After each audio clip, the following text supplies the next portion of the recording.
ಅನೇನ ಯಸುಪತಾರಾಯೇ ಅಶ್ಮನ್ ವಿಶ್ವಾನಿ ದೇವಾ ವಾಯುನಾನಿ ವಿದ್ವಾನ್ ಯೋಧ್ಯ ಸ್ಮರಜುರಾಣಾಮೇನೋ ಭವಿಷ್ಣಾಮತೆ ನಮಃ ಮುಕ್ತಿಂ ವಿಧೇಮ. ಓಂ ನಮಃ ಶಿವಾಯ. ಶಿವಾಯ ನಮಃ. ಓಂ ರಾಮಾಯ ರಾಮಭದ್ರಾಯ ರಾಮಚಂದ್ರಾಯ ವೇದಸೇ ರಘುನಾಥಾಯ ನಾಥಾಯ ಸೀತಾಯ ಪತಯೇ ನಮಃ. मनोजवं मारुततुल्यवेगं जितेन्द्रियं बुद्धिमतां वरिष्ठं वातात्मजवानरयुधमुख्यं श्रीरामदूतं शिरसा नमामि. ओं श्री गुरुभ्यो नमः. नित्यानंद अवधूत दिगंबराय नमः. ಹರಿ ಓಂ.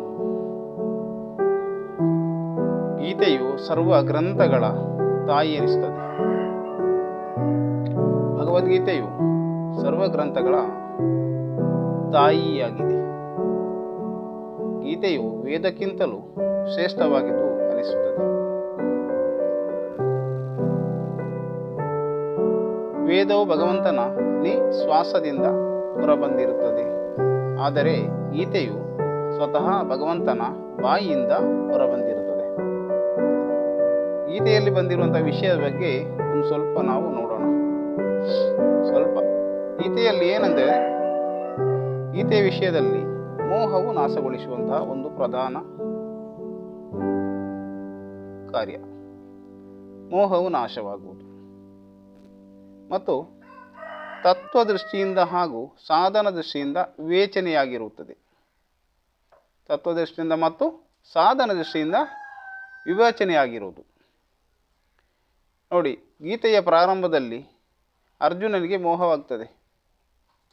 ಇದರ ಅರ್ಥವೇನೆಂದರೆ, ಅವನಿಗೆ ನಾನು ಕರ್ತೃ ಎಂಬ ಭಾವನೆ ಅವನಲ್ಲಿ ಅಭಿಮಾನ ಅನುಸಂಧಾನವಾಗಿ ನಿರ್ಮಾಣವಾಗಿರುತ್ತದೆ. ಅದನಂತರ ಅದರಿಂದ ಅವನಿಗೆ ಏನು ಮಾಡಬೇಕು, ಏನು ಮಾಡಬಾರದು ಎಂಬ ವಿಷಯದಲ್ಲಿ ಅವನಿಗೆ ತುಂಬ ಸಂಶಯ ಉಂಟಾಗ್ತದೆ. ಆ ಕಾರಣದಿಂದಾಗಿ ಅವನಿಗೆ ನಾನು ಏನು ಮಾಡಬಹುದು ಅಥವಾ ಏನು ಮಾಡಬಾರದು, ಮಾಡುವುದೋ ಮಾಡಬಾರದೋ ಅದರ ಸಂಶಯಗಳು ಅವನಿಗೆ ಉಂಟಾಗ್ತದೆ. ಗೀತೆಯ ಕೊನೆಯಲ್ಲಿ ಎಂದರೆ ಅರ್ಜುನ ಮೋಹ ನಾಶ ಆಗ್ತದೆ. ಮೊತ್ತದಲ್ಲಿ ಅರ್ಜುನನ ಮೋಹ ಗೀತೆಯ ಅಂತ್ಯದಲ್ಲಿ ನಾಶವಾಗ್ತದೆ. ಇದರ ಅರ್ಥವೇನೆಂದರೆ, ಭಗವಂತನೇ ಕರ್ತರ ಇರುತ್ತಾನೆ. ನಿಶ್ಚಿತವಾದ್ದರಿಂದ ಮನುಷ್ಯನ ಕರ್ಮದ ಸುಖ ಮತ್ತು ದುಃಖವು ಸಮಾಪ್ತವಾಗುತ್ತದೆ. ಮನುಷ್ಯನ ಕರ್ಮದ ಸುಖ ಮತ್ತು ದುಃಖವು ಸಮಾಪ್ತವಾಯಿತು ಎಂದು ತಿಳಿಬಹುದು. ನಿಜವಾಗಿಯೂ ಗೀತೆಯ ರಹಸ್ಯವನ್ನು ಹೇಳಬೇಕು.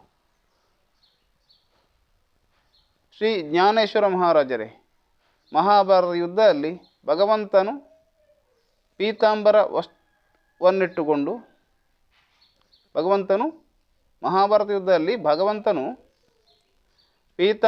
ವಸ್ತ್ರವನ್ನಿಟ್ಟುಕೊಂಡು ಅರ್ಜುನನ ರಥದ ಮೇಲೆ ಕುಳಿತು ರಜಾಂಗಣದಲ್ಲಿ ಅರ್ಜುನಿಗೆ ಗೀತೆಯನ್ನು ಉಪದೇಶ ಮಾಡ್ತಾನೆ. ಮುಂದೆ ಸಾವಿರಾರು ವರ್ಷಗಳ ನಂತರ ಭಗವಂತನು ವಸ್ತ್ರ ಬದಲಿಸಿಕೊಂಡು ಬರ್ತಾನೆ. ಹಾಗೂ ಅವನೇ ಜ್ಞಾನೇಶ್ವರಿ ಹೇಳಿದ್ದಾನೆ. ಆ ಸಮಯದಲ್ಲಿ ಅವನು ಜ್ಞಾನೇಶ್ವರಿಯನ್ನು ಉಪದೇಶ ಮಾಡ್ತಾನೆ. ಜ್ಞಾನೇಶ್ವರಿಯು ಭಗವಂತನ ವಾಣಿಯಾಗಿದೆ. ಆದರೆ ಅದರಲ್ಲಿ ಹೇಳಿದಂತೆ ನಾವು ಆಚರಣೆ ಮಾಡಬೇಕು. ನೀನು ಮುಂದೆ ನಡೆ. ಭಗವಂತನ ಹೇಳ್ತಿದ್ದಾನೆ, ನಮಗೆ ಪುಷಪ್ ಮಾಡ್ತಿದ್ದಾನೆ, ನೀನು ಮುಂದೆ ನಡೆ, ನಾನು ಹಿಂದೆ ಇದ್ದೇನೆ. ಇದನ್ನೇ ಭಗವಂತನು ನಮಗೆಲ್ಲರಿಗೂ ಹೇಳುವಂಥ ರಹಸ್ಯ. ಒಂದು ಕನ್ಯೆಯಾದಂಥ ಹುಡುಗಿ ತನ್ನ ಗೆಳತಿಯ ಮದುವೆಗೆ ಹೋಗಿದ್ದಳು. ತನ್ನ ಗೆಳತಿಯ ಮದುವೆಗೆ ಸಮಾರಂಭಕ್ಕೆ ಹೋಗಿದ್ದಳು. ಅಲ್ಲಿ ಆ ಸಮಾರಂಭವನ್ನು ನೋಡಿ ಅವಳ ಮನಸ್ಸಿನಲ್ಲಿ ತನ್ನ ಮದುವೆಯ ಹಾಗೂ ಅದರಲ್ಲಿ ವೈಭವದ ವಿಚಾರಗಳು ಬರ್ತದೆ.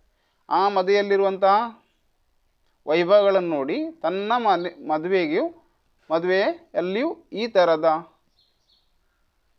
ಆಡಂಬರಗಳು, ಸಮಾರಂಭದಲ್ಲಿ ಬಂದ ವೈಭವಗಳು ಬೇಕು ಅಂತ ಅವಳಿಗೆ ಮನಸ್ಸಿನಲ್ಲಿ ಬರ್ತದೆ. ಅದರಂತೆ ನಾವು ಗ್ರಂಥವನ್ನು ಶ್ರವಣ ಮಾಡುವಾಗ ಅಥವಾ ಗ್ರಂಥವನ್ನು ಕೇಳುವಾಗ, ಗ್ರಂಥ ವಿಚಾರವನ್ನು ಕೇಳುವಾಗ, ಗ್ರಂಥ ವರ್ಣನೆಯನ್ನು ಕೇಳುವಾಗ ಈ ಅವಸ್ಥೆಗೆ ನಮಗೆ ಬರಬೇಕು. ಬರಬೇಕೆಂಬುದಾಗಿ ನಾವು ಪ್ರಯತ್ನ ಮತ್ತು ವಿಚಾರವನ್ನು ಮಾಡಬೇಕು. ಆತ್ಮ ನಿವೇದನವೆಂದರೆ ನಾನು ಯಾರು ಎಂಬುದು ತಿಳಿಯುವುದಾಗ್ತದೆ.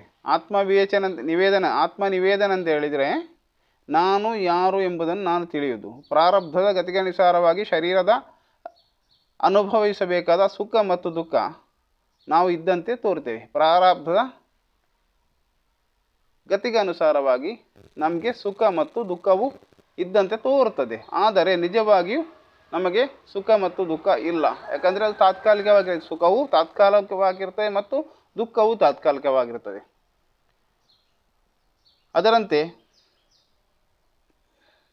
ನೋಡಿ, ಇಲ್ಲಿ ಒಂದು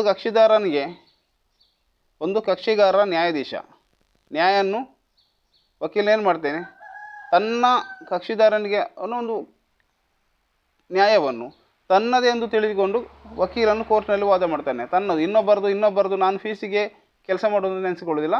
ಅವನು ಅವನಾಗಿ ವರ್ತನೆ ಮಾಡಿಕೊಂಡು ಅಲ್ಲಿ ನ್ಯಾಯಾಧೀಶನು ಕೋರ್ಟಿನಲ್ಲಿ ವಾದಿಸ್ತಾನೆ. ಆದರೆ ನ್ಯಾಯ ನಿರ್ಣಯವು ಹೇಗೆ ಆದರೂ ಅವನು ಅದರ ಸುಖ ಮತ್ತು ದುಃಖವನ್ನು ಹೊಂದುವುದಿಲ್ಲ. ನ್ಯಾಯಾಧೀಶನು ಅದರ ಸುಖವನ್ನು ಮತ್ತು ದುಃಖವನ್ನು ಹೊಂದುವುದಿಲ್ಲ. ಆದರೆ ತನ್ನ ಕಕ್ಷಿದಾರನು ಮುಂದೆ ದುಃಖ ವ್ಯಕ್ತಪಡಿಸ್ತಾನೆ. ಯಾಕೆ ಸೋತು ಹೋದರೆ ದುಃಖ ವ್ಯಕ್ತಪಡಿಸ್ತಾನೆ. ನಾನು ಇದರಂತೆಯೇ ವ್ಯವಹಾರ ಮಾಡುತ್ತೇನೆ, ಈ ಪ್ರಪಂಚ ನಾನು ಇದರಂತೆ ವ್ಯವಹಾರ ಮಾಡುತ್ತೇನೆ ಎಂಬುದು ಬರಬೇಕು. ವ್ಯವಹಾರವು ಸತ್ಯವೆಂಬುದು ತಿಳಿದು ಜನರು ನಡೆಯುತ್ತಾರೆ. ವ್ಯವಹಾರಗಳೇ ಸತ್ಯ ಎಂಬುದು ತಿಳಿದು ಜನರು ನಡೆಯುತ್ತಾರೆ. ಅದರಿಂದ ಹೊರಗೆ ಬರಬೇಕು. ಹೊರಗೆ ಬಂದರೆ ಮಾತ್ರ ಈ ನಡೆಯುತ್ತಿರುವ ಭಗವಂತನ ಅನುಸಂಧಾನ ತಪ್ಪದಿರುವಂತೆ ನೋಡಿಕೊಂಡರೆ ವ್ಯವಹಾರವು ಒಂದು ಆಟವಾಗಿದೆ. ಭಗವಂತನಿರುವಂಥ ನಮ್ಮ ಅನುಸಂಧಾನ, ನಾಮಜಪದ ಅನುಸಂಧಾನ ನಮ್ಮಲ್ಲಿ ಸರಿಯಾದ ರೀತಿಯಲ್ಲಿ ಇದ್ದರೆ ಬಾಕಿಯಲ್ಲೊಂದು ಆಟದಂತೆ ತೋರುತ್ತದೆ. ಒಮ್ಮೆ ಸೋಲು, ಒಮ್ಮೆ ಗೆಲುವು. ಆಟದಲ್ಲಿ ಸೋತರೇನು ಅಥವಾ ಗೆದ್ದರೇನು, ಇದೆರಡು ಒಂದೇ. ತಾತ್ಕಾಲಿಕವಾಗಿ ಸೋಲ್ತಾರೆ ಮತ್ತು ತಾತ್ಕಾಲಿಕವಾಗಿ ಗೆಲ್ಲುತ್ತಾರೆ. ನಿಜವಾದ ಜೀವನದ ದೃಷ್ಟಿಯಿಂದ ಎರಡೂ ಸಮಾನವೇ. ಇದು ಎರಡು ನಿಜವಾದ ದೃಷ್ಟಿಯಿಂದ, ಜೀವನ ದೃಷ್ಟಿಯಿಂದ ಎರಡೂ ಇದು ಸಮಾನ. ಆದರೂ ಆಟ ಆಡುವಾಗ ನಾವು ಗೆಲ್ಲಲು ಉತ್ತಮ ರೀತಿಯಲ್ಲಿ ಪ್ರಯತ್ನ ಮಾಡಬೇಕು. ಪ್ರಪಂಚದಲ್ಲಿ ಪ್ರಾಪಂಚಿಕವಾಗಿ ನಾವು ಜೀವನ ನಡೆಸುವಾಗ ಎಲ್ಲ ರೀತಿಯಲ್ಲಿ ನಾವು ಗೆಲ್ಲುವುದಕ್ಕಾಗಿ ಪ್ರಯತ್ನ ಮಾಡಬೇಕು. ಭಗವಂತನ ನಾಮಸ್ಮರಣೆಯನ್ನು ಮಾತ್ರ ಬಿಡಬಾರದು. ಅದು ಈ ಯುಕ್ತಿಯು ತಾನಾಗಿ ಸಾಧಿಸುತ್ತದೆ. ಯಾವುದು? ನಾವು ಈ ಆಟದಲ್ಲಿ ಸೋಲಿಕ್ಕಿಲ್ಲ, ಗೆಲ್ಲಿಕ್ಕಿಲ್ಲ. ಈ ಸೋಲು ಗೆಲ್ಲುವ ಆ ಪ್ರಯತ್ನಕ್ಕೆ ಈ ಯುಕ್ತಿ ಪ್ರಧಾನ ಕಾರಣ ಆಗಿದೆ. ಈ ನಾಮಜಪವನ್ನು ಮಾತ್ರ ನಿರಂತರವಾಗಿ, ನಮ್ಮ ಭಗವಂತನ ನಾಮಸ್ಮರಣೆಯನ್ನು ಮಾತ್ರ ನಾವು ಬಿಡಬಾರದು.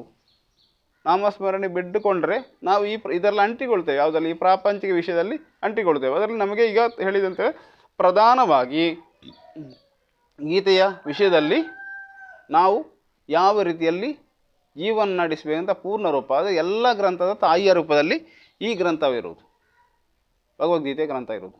ಪ್ರತಿ ಮನೆಯಲ್ಲಿ ಇದ್ದರೆ ಸಾಲದು, ಎಲ್ಲರೂ ಓದಬೇಕು. ಅದರ ಬಗ್ಗೆ ಎಲ್ಲರನ್ನೂ ಒಂದು 4-5 ಸಾಲ ಅದನ್ನು ಓದಿ ಅರ್ಥ ಸಮೇತ ನೋಡಿಕೊಳ್ಬೇಕು. ಹಾಗಾದರೆ ನಮಗೆ ಅರ್ಥ ಗೊತ್ತಾಗ್ತದೆ. ಜೀವನವನ್ನು ಆ ರೀತಿಯಲ್ಲಿ ಆಚರಣೆಗೆ ತರಲಿಕ್ಕೆ ಆಗ್ತದೆ. ಹಾಗೆ ನಾವು ಇವತ್ತಿನ ಈ ಸಂದರ್ಭ ಗೀತೆಯ ಬಗ್ಗೆ ಸಣ್ಣ ವಿಷಯವನ್ನು ಹೇಳಿದ್ದೇವೆ. ನಮ್ಮ ಜೀವನದಲ್ಲಿ, ಪ್ರತಿಯೊಬ್ಬರ ಜೀವನದಲ್ಲಿಯೂ ನಮಗೆ ಒಂದು ಪ್ರಚೋದನೆ ಬೇಕು. ಜೀವನ ಮುಂದುವರಿಸಲಿಕ್ಕೆ ಅಥವಾ ನಮ್ಮ ಯಾವುದೇ ಒಂದು ಕಾರ್ಯಕ್ಕೆ ಒಂದು ಪ್ರಚೋದನೆ ಬೇಕು. ಗೀತೆಯು ನಮ್ಮ ಜೀವನದ ಪ್ರಧಾನ ಗ್ರಂಥದಲ್ಲಿ ಒಂದಾಗಿಕೊಂಡು ನಮಗೆ ಜೀವನ ನಡೆಸುವಂತಹ ಒಂದು ಪ್ರಚೋದನೆ, ಅದರಿಂದ ಬಂದ ಒಂದು ಸಣ್ಣ ವಾಕ್ಯವನ್ನು ಹೇಳಿದ್ದೇನೆ. ಆದ್ದರಿಂದ ಇದನ್ನು ಕೇಳಿದ ಎಲ್ಲರಿಗೂ ವಂದನೆಗಳು. ಭಗವಂತನು ಎಲ್ಲರಿಗೆ ಅನುಗ್ರಹ ಮಾಡಲಿ. ನಮ್ಮ ಚಾನಲ್ನ ಶುರುವಾಗಿ ನೋಡುವುದಾದರೆ ಸಬ್ಸ್ಕ್ರೈಬ್ ಮಾಡಿ, ನೀವು ನೋಡಿದವರಾದರೆ ಶೇರ್ ಮಾಡಿ, ನಮಗೆ ಸಪೋರ್ಟ್ ಮಾಡಿ. ನಿಮಗೆಲ್ಲರೂ ಒಳ್ಳೆಯದಾಗಲಿ, ಭಗವಂತನು ಅನುಗ್ರಹಿಸಲಿ. ಲೋಕಃ ಸಮಸ್ತ ಸುಖಿನೋ ಭವಂತು. ಹರಿ ಓಂ. ಶ್ರೀರಾಮ ಜಯ ರಾಮ, ಜಯ ಜಯ ರಾಮ, ಜಯ ಹನುಮಾನ್.